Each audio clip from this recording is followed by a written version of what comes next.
Chapter 31 of Adventures of Huckleberry Finn. We doesn't stop again at any town for days and days. We kept right along down the river. We was down south in the warm weather now, and a mighty long ways from home. We'd begun to come to trees with Spanish moss on them, hanging down from the limbs like long gray beards. It was the first I ever see it growing, and it made the woods look solemn and dismal. So now the frauds reckoned they was out of danger, and they begun to work the villages again. First they done a lecture on temperance, but they didn't make enough for both of them to get drunk on. And in another village they started a dancing school, but they didn't know more how to dance than a kangaroo does. So the first prance they made, the general public jumped in and pranced them out of town. Another time they tried to go at yellowcution, but they didn't yellowcute long till the audience got up and gave them a solid good cussing. Made them skip out.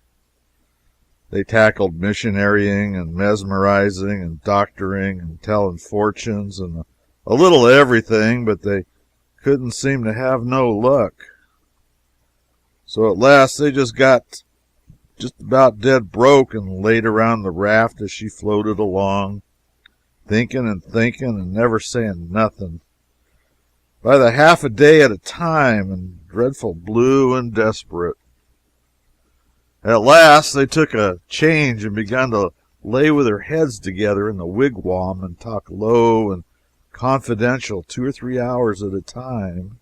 Jim and me got uneasy. We didn't like the look of it. We judged they was studying up some kind of worse deviltry than ever. We turned it over and over, and at last we made up our minds they was going to break into somebody's house or store, or was going into the counterfeit money business or something. So then we was pretty scared and made up an agreement that we wouldn't have nothing in the world to do with such actions, and if we ever got the least show, we would give them the cold shake and clear out, leave them behind. Well, early one morning we hid the raft in a good, safe place about 2 miles below a little bit of a shabby village called Pikesville. And the king, he went ashore and told us all to stay hid while he went up to town and smelt around and see if anybody got any wind of the royal Nonesuch there yet. House to rob, you mean, says I to myself, and when you get through robbing it, you'll be come back here and wonder what has become of me and Jim and the raft, and you'll have to take it out wondering. And he said if he weren't back by midday, the Duke and me would know it was all right and we was to come along.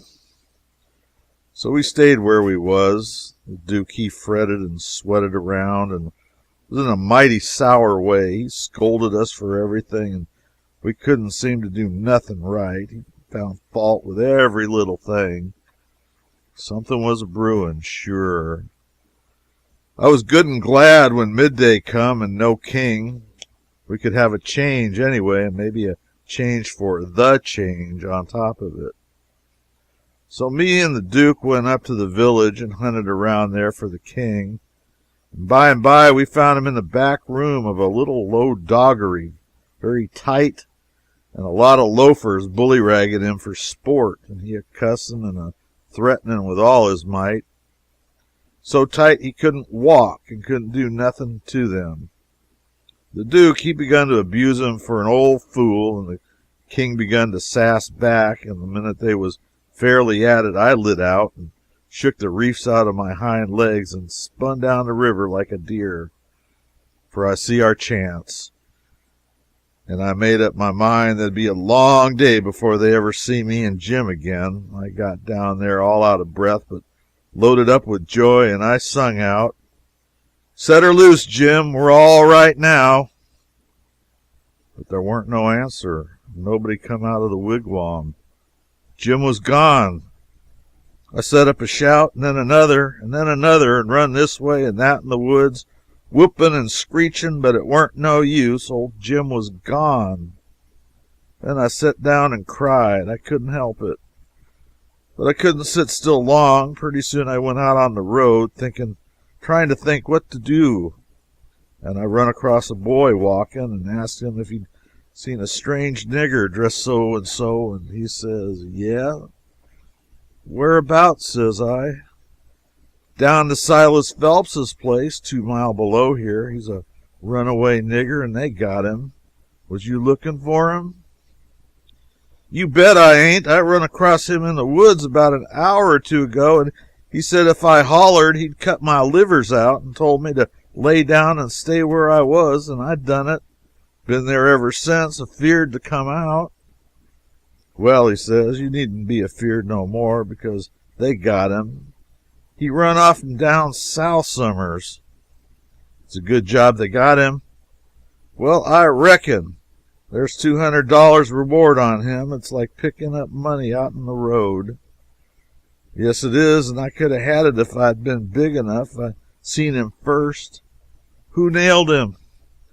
"It was an old fellow, a stranger, and he sold out his chance at him for $40 because he got to go up the river and can't wait.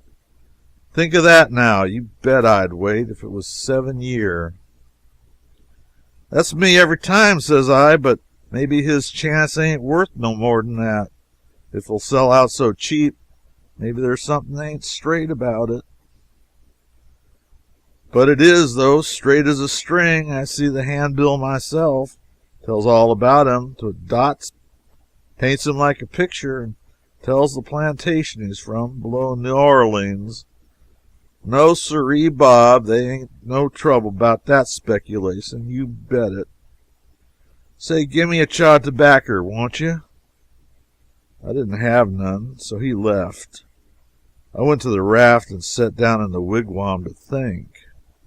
But I couldn't come to nothing. I thought till I wore my head sore, but I couldn't see no way out of the trouble. After all this long journey, and after all we'd done for them scoundrels, here it was all come to nothing, everything all busted up and ruined, because I have the heart to serve Jim such a trick as that, and make him a slave all his life, and amongst strangers, too, for $40 dirty dollars. Once I said to myself, it would be 1,000 times better for Jim to be a slave at home where his family was, as long as he'd got to be a slave, and so I'd better write a letter to Tom Sawyer and tell him to tell Miss Watson where he was. But I soon give up that notion for 2 things. She'd be mad and disgusted at his rascality and ungratefulness for leaving her, and so she'd sell him straight down the river again. And if she didn't, everybody naturally despises an ungrateful nigger, and they'd make Jim feel it all the time, and so he'd feel ornery and disgraced. And then think of me. It would get all around that Huck Finn helped a nigger get his freedom, and if I was ever to see anybody from that town again, I'd be ready to get down and lick his boots for shame. That's just the way. A person does a low-down thing, and he don't want to take no consequences of it. Thinks as long as he can hide it, it ain't no disgrace. That was my fix exactly. The more I studied about this, the more my conscience went to grinding me, and the more wicked and low down and ornery I got to feeling. And at last, when it hit me all of a sudden that here was the plain hand of Providence slapping me in the face and letting me know my wickedness was being watched all the time from up there in heaven, whilst I was stealing a poor old woman's nigger and hadn't ever done me no harm, and now was showing me there's one that's always on the lookout and ain't a-going to allow no such miserable doings to go only just so fur and no further. I most dropped in my tracks, I was so scared. Well, I tried the best I could to kind of soften it up somehow for myself by saying I was brung up wicked, and so it weren't so much to blame, but something inside of me kept saying, There was the Sunday school. You could have gone to it, and if you'd have done it, they'd have learnt you there that people that acts as I've been acting about that nigger goes to everlasting fire. It made me shiver, and I about made up my mind to pray and see if I couldn't try to quit being the kind of boy I was and be better. So I knelt down, but the words wouldn't come. Why wouldn't they? It weren't no use to try and hide it from him, nor from me, neither. I knowed very well why they wouldn't come. It was because my heart warn't right. It was because I warn't square. It was because I was playing double. I was letting on to give up sin, but away inside of me I was holding out the biggest one of all. I was trying to make my mouth say I would do the right thing and the clean thing and going right to that nigger's owner and tell where he was, but deep down in me I knowed it was a lie, and he knowed it. You can't pray a lie. I found that out. So I was full of trouble, full as I could be, and I didn't know what to do. At last I had an idea, and I says, I'll go and write the letter and then see if I can pray. Why, it was astonishing the way I felt as light as a feather, right straight off, and my troubles all gone. So I got a piece of paper and a pencil, and all glad and excited, and sat down and wrote, Miss Watson, your runaway nigger Jim is down here 2 miles below Pikesville, and Mr. Phelps has got him, and he will give him up for the reward if you send. Huck Finn. I felt good and all washed clean of sin for the first time I'd ever felt so in my life, and I knowed I could pray now. But I didn't do it straight off, but laid the paper down and sat there thinking how good it was all this happened, and how near I come to being lost and going to hell. And went on thinking, and I got to thinking over our trip down the river, and I see Jim before me all the time, in the day and in the night time, sometimes moonlight, sometimes storms, and we a floating along, talking and singing and laughing, but somehow I couldn't seem to strike no places to harden me against him, but only the other kind.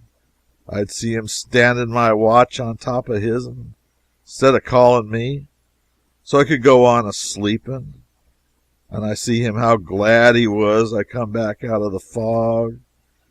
And when I was coming to him again in the swamp up there where the feud was and such like times, and he would always call me honey and pet me and do everything he could think of for me, and how good he always was. And at last I struck the time I saved him by telling the men we had the smallpox aboard, and he was so grateful and said I was the only best friend old Jim ever had in the world, and the only one he's got now. And then I happened to look around and see that paper. It was a close place. I took it up and held it in my hand. I was a-trembling because I got to decide forever betwixt two things, and I knowed it. I studied a minute, sort of holding my breath, and then says to myself, all right, then, I'll go to hell, and tore it up. It was awful thoughts and awful words, but they was said, and I let them stay said, and never thought no more about reforming. I shoved the whole thing out of my head and said I would take up wickedness again, which was in my line and being brung up to it, and the other warn't. For a starter, I would go to work and steal Jim out of slavery again, and if I could think up anything worse, I would do that too, because as long as I was in, and in for good, I might as well go the whole hog. Then I sat down to thinking over how to get at it, turned over some considerable many ways in my mind, and at last fixed up a plan that suited me.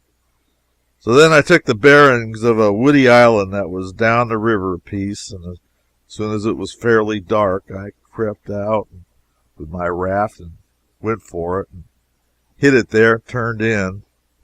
I slept the night through and got up before it was light and had my breakfast, put on my store clothes and tied up some others and one thing or another in a bundle, took the canoe and cleared out for shore. I landed below where I judged Phelps' place and hid my bundle in the woods, then filled up the canoe with water and loaded rocks into her and sunk her where I could find her again when I wanted her, about a quarter of a mile below a little stream sawmill that was on the bank. Then I struck up the road. When I passed the mill, I see a sign on it, Phelps Sawmill. And when I come to farmhouses 200 or 300 yards further along, I kept my eyes peeled, but didn't see nobody, though it was good daylight now. But I didn't mind, because I didn't want anybody to see me just yet. I only wanted to get the lay of the land. According to my plan, I was going to turn up there from the village, not from below. So I just took a look and shoved along straight for town. Well, the very first man I see when I got there was the Duke. He was sticking up a bill for the Royal Nonsuch. 3-night performance like the other time. They had the cheek, them frauds. I was right on him before I could shirk. He looked astonished and says, "Hello, where'd you come from?" Then he says, kind of glad and eager, "Where's the raft? Got her in a good place?" I says, "Why, that's just what I was going to ask your grace." He didn't look so joyful and says, "What was your idea for asking me?" he says. "Well," I says, "when I see the king in that doggery yesterday, I says to myself, we can't get him home for hours till he's soberer, so I went to loafing around town, put in the time and wait. The man got up, offered me 10 cents to help him pull a skiff over the river and back to fetch a sheep, so I went along. But when we was dragging him to the boat, then the man left me a holt of the rope and went behind him to shove him along. He was too strong for me and jerked loose and run, and we after him. We didn't have no dog, so we had to chase him all over the country till it tired him out. We never got him home till dark. Then we fetched him over, and I started down for the raft. And when I got there, see it was gone, I says to myself, they got into trouble and had to leave, and they took my nigger, which is the only nigger I've got in the world. And now I'm in a strange country, ain't got no property no more, nor nothing, and no way to make a living. So I sat down and cried. I slept in the woods all night. But what did become of the raft then? And Jim, poor Jim? Blamed if I know, that is, what's become of the raft. That old fool made a trade and got $40. And when we found him in the doggery, the loafers had matched $50 with him and got every cent but what he'd spent for whiskey. And when I got him home late last night and found the raft gone, he said, "That little rascal has stole our raft and shook us and run off down the river." I wouldn't shake my nigger, would I? The only nigger I had in the world and the only property. We never thought of that. Fact is, I reckon we come to consider him our nigger. Yes, we did consider him so. Goodness knows we had trouble enough for him. So when I see the raft was gone and we flat broke, there weren't anything for it but to try the Royal Nonsuch another shake. And I pegged along ever since, dry as a powder horn. Where's that 10 cents? Give it here. I had considerable money, so I gave him the 10 cents, but begged him to spend it for something to eat and give me some, because it was all the money I had, and I had nothing to eat since yesterday. He never said nothing. The next minute he whirls on me and says, "Do you reckon that nigger'd blow on us? We'd skin him if he done that." "How can he blow? Ain't he run off?" "No, that old fool sold him, never divided with me, and the money's gone." "Sold him?" I says, begun to cry. "Why, he was my nigger, and that was my money. Where is he? I want my nigger." "Well, you can't get your nigger, that's all, so dry up your blubbering. Looky here, do you think you'd venture to blow on us? Blamed if I'd trust you, but If you was to blow on us—" He stopped, but I never see the Duke look so ugly out of his eyes before. I went on a whimpering and says, "I don't want to blow on nobody. I ain't got no time to blow. I got to turn out and find my nigger." He looked kind of bothered and stood there with his bills fluttering on his arm and thinking and wrinkling up his forehead. At last he says, "I'll tell you something. We got to be here 3 days. If you'll promise you won't blow and won't let the nigger blow, I'll tell you where to find him." So I promised, and he says, "A farmer by the name of Silas," and then he stopped. You see, he started to tell me the truth, but when he stopped that way and began to study and think again, I reckon he was changing in his mind, and so he was. He wouldn't trust me. He wanted to make sure of having me out of the way the whole 3 days. So pretty soon he says, "The man that bought him is named Abraham Foster, Abraham G. Foster, and he lives about 40 mile back here in the country on the road to Lafayette." "All right," I says, "I can walk it in 3 days, and I'll start this very afternoon." "No, you won't. You'll start now. And don't you lose any time about it, neither, nor do any gabbing along the way. Just keep a tight tongue in your head and move right along, and then you won't get into any trouble with us. D'ye hear?" That was the order I wanted. That was the one I played for. I wanted to be left free to work my plans. "So clear out," he says, "and you can tell Mr. Foster whatever you want to. Maybe you can get him to believe that Jim is your nigger. Some idiots don't require documents. Leastwise, I've heard there's such down south here. And when you tell him the handbill and the reward's bogus, maybe he'll believe you when you try to explain to him what the idea was for getting him out.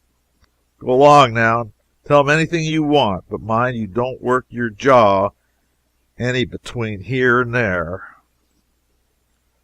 So I left and struck for the back country. I didn't look around, but kind of felt like he was watching me. But I knowed I could tire him out. I went straight out into the country as much as a mile before I stopped, and then I doubled back through the woods towards Phelps.